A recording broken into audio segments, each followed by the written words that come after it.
Tem os riscos, que é a segunda parte. Então a pessoa vem com uma demanda, eu entro nos riscos. Riscos é, por exemplo, a pessoa... risco de automutilação, né? A pessoa teve vontade ou já se machucou alguma vez, sendo elas se cortar, se arranhar, se morder, se beliscar, socar a parede, né? Comportamentos assim, se ela tem. E nisso eu já entro, né? Se ela puxa o cabelo e se ela rói unha, tira corinho da boca aqui, né? Ou se ela arranca corinho com a unha também.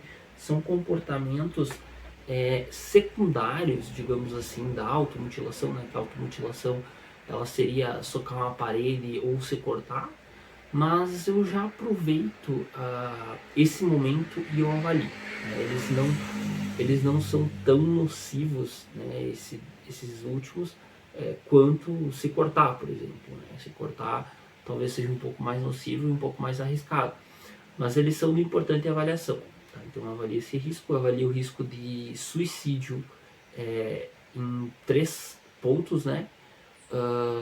Tentativa, plano e vontade. Né? São esses 3 planos que eu avalio.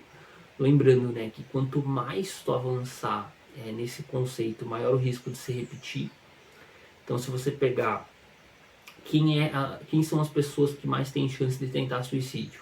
As que já tentaram antes. É um fato aí. Depois, além da tentativa, tá, nunca teve tentativa, já teve plano.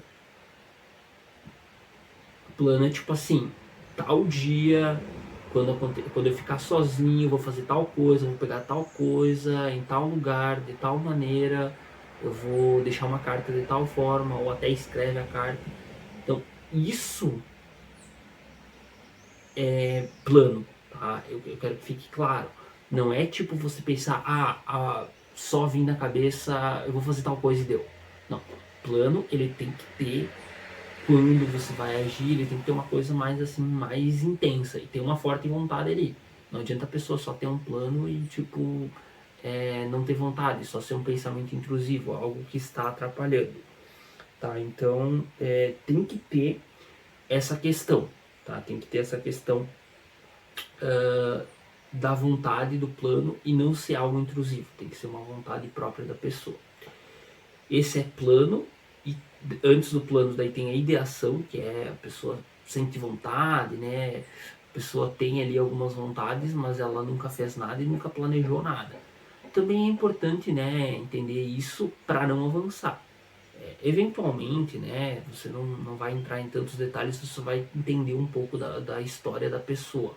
Tem pessoas que eu já atendi, principalmente pelo SUS, né, que eu tive uma grande experiência, que tentaram inúmeras vezes, dezenas de vezes talvez.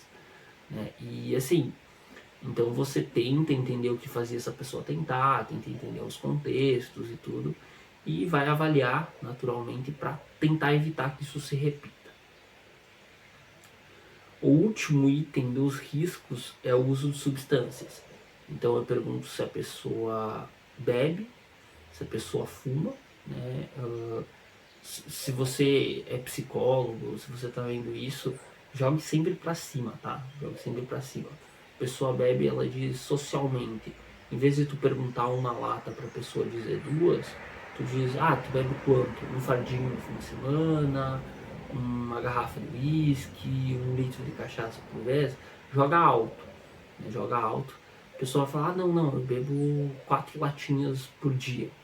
Tu já tem uma noção, né? Que talvez não é uma quantidade tão pouca, mas ela não falaria se você perguntasse, bebe quanto? 1 lata por dia? Ela já, né, jogaria para menos.